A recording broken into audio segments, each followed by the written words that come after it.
This is the last part of CV5, Physiology of Circulation. So we're going to talk about factors that affect blood pressure. When we talk about the environmental factors that affect blood pressure, they're all based on this idea of peripheral resistance, which is basically how much friction does the blood encounter as it flows through the blood vessels. And that can be because of one of three things. It could be that the blood vessels themselves are becoming more narrow, or it could be that the cardiac output, the amount of blood being actually pumped by the heart, could be higher, or it could be that the blood itself becomes thicker. Let me grab my laser pointer. The one that's most common is this first one. So narrowing or vasoconstriction of the arterioles. Remember that arterioles are those smaller blood vessels that you get right before they feed oxygenated blood into the capillary beds. So here, if you look at this diagram here, this is a schematic of what can happen in your blood vessels over here. Now let's say if we look at these coronary arteries that snake around the outside of the heart, that basically pump blood through the aorta, through the coronary arteries to feed the muscle of the heart itself. If those get blocked, then that narrows the opening of the blood vessel. So here in the left, you have 50% blockage. Here in the upper right, you have 99% blockage. And so at this point, the opening is so narrow that your blood pressure is shooting way up at any area upstream of that. And you can see a schematic of that here. So if you imagine that this is the, let's say the aorta, and let's say these represent major arteries downstream of the aorta, and then let's put a constriction right here. So let's say you have atherosclerosis, plaques start to harden and narrow that arterial opening. Then that's going to mean that less blood can flow less freely downstream of that area of constriction, which means that the blood is being backed up. So blood and blood pressure are building up upstream of that area of constriction. So this is the most common reason why you have increased blood pressure. It's because there's narrowing of the arterioles. Another possibility is you might have increased cardiac output. So you might have something that's just causing you to have more blood than a normal person. So if you have more blood, then that puts more pressure on your heart to try to push that blood through your blood vessels. And then the last factor that could increase peripheral resistance is the thickness of the blood itself. So one example of this is polycythemia, which is where you have more blood cells in your blood. And so your blood, because it's less watery than a normal person's blood, it's going to be thicker. Like think of how honey is thicker than water. So if your blood is thicker, then it's going to ooze through your blood vessels more than a normal person's, and that's going to increase the blood pressure. So these next 5 factors that we're going to talk about all increase or decrease blood pressure by basically increasing or decreasing peripheral resistance through arteries. So the first category is neural factors, and basically if it's something that activates your sympathetic nervous system, then that means that you're going to increase blood pressure to basically push more blood out to your muscles, because remember, sympathetic is fight or flight. You'll also decrease blood going to places like your gut, the parts of your body that you don't need to survive an imminent threat. And contrast that to if you are in parasympathetic mode, like your parasympathetic nervous system is active, then you're in rest and digest mode, and so you are not increasing blood pressure to your muscles. You're just kind of like sitting around. And then another example of when your neural factors would change your blood pressure is if you're lying down and then suddenly you stand up. Well, when you stand up, you're now forcing your blood pressure to have to go up to compensate for the fact that your blood now has to move suddenly against gravity to bring your blood back to your heart. And so your brain is going to trigger your sympathetic nervous system to then raise blood pressure to compensate for that. Okay, the next category of environmental factors that increase blood pressure are renal factors. So that means your kidneys. What your kidneys do is they basically change how much water the kidneys are removing from your blood to regulate blood pressure. So if you are super hydrated and you're rested, then your kidneys are going to be taking more water out of your blood and producing more urine. But if you are dehydrated, if you're stressed out, if you have low blood pressure, then your kidneys are going to remove less water to do that. And then let's say that you have high blood pressure. Well, one way of reducing high blood pressure is to reduce blood volume, right? To reduce how much blood your heart actually has to pump. And so your kidneys would then be activated to remove more water from your blood so that you have less blood that your heart has to pump through your body. If that happens though, then the thickness, the viscosity of your blood goes up. If you remove water, your blood gets thicker. And so over time, your kidneys can help with blood pressure, but over time, that becomes less and less effective. And then here you can see that you have enzymes such as renin in your kidneys, which then trigger a bunch of things to happen, which then can also increase blood pressure. So the third factor that can affect blood pressure is temperature.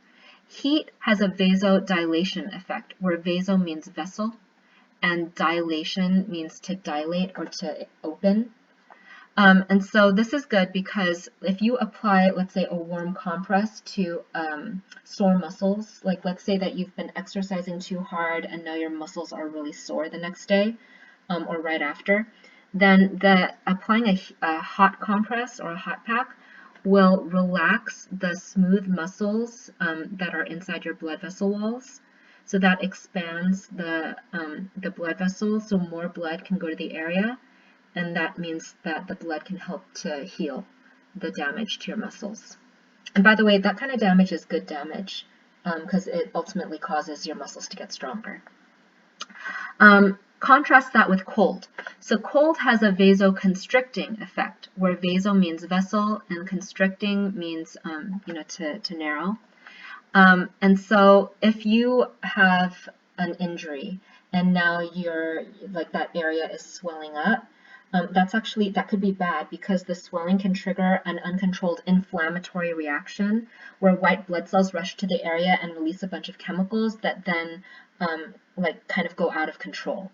And so the way to control for that or to counteract that is to apply a cold compress to the injury, because the cold compress will constrict blood vessels, reducing blood flow to the area so that fewer white blood cells can get there, which means that they can't trigger an uncontrolled inflammatory reaction. And then the next category is chemicals. So hormones, you guys know, like epinephrine, also known as adrenaline. If your sympathetic nervous system releases those hormones, then that will increase your heart rate and your blood pressure, fight or flight response. If you smoke, then nicotine causes vasoconstriction, which narrows the opening. A narrower opening means more resistance to blood flow, and so that increases blood pressure. And then alcohol will also, so alcohol drops blood pressure because it has a vasodilation effect. It opens up your blood vessels more. And then histamines. Histamines are used to basically narrow blood vessels in response to an allergen. So like if you're allergic to pollen or dust or something like that, the pollen or dust will trigger your white blood cells to release histamine chemicals, which cause your blood vessels to narrow, and that's why people will sometimes feel like they can't breathe, or they literally sometimes might not be able to breathe. And so the way to treat that is with an antihistamine, like Benadryl. The last factor that affects blood pressure is diet. So when you eat foods that are high in saturated fats or trans fats, and by the way, those are the solid fats. Think of butter or think of the white fat that you find on raw meat. Those are sticky fats. And so what they do is they stick to the inside of your blood vessels which narrows the opening of your blood vessels. Another example is cholesterol. Cholesterol can lead to atherosclerosis, which once again narrows blood vessels, which then increases blood pressure because you're increasing peripheral resistance. And then another example is salt and sugar. So both salt and sugar basically cause water to move out of your tissues and into your blood, increasing the volume of your blood, which then increases blood pressure. And then sugar in particular can also increase the viscosity of your blood. Like it can make it actually thicker, which then can make it harder for the blood to flow freely through the smaller arteries that are farther away from your heart. So here's a schematic that summarizes a lot of these factors. Let's say that you're exercising or you suddenly stand up from sitting or lying down.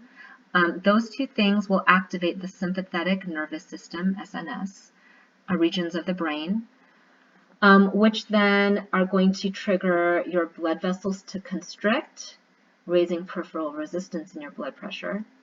They're also going to trigger your heart rate to go up, so your heart beats faster, because, sympathetic nervous system, fight or flight response.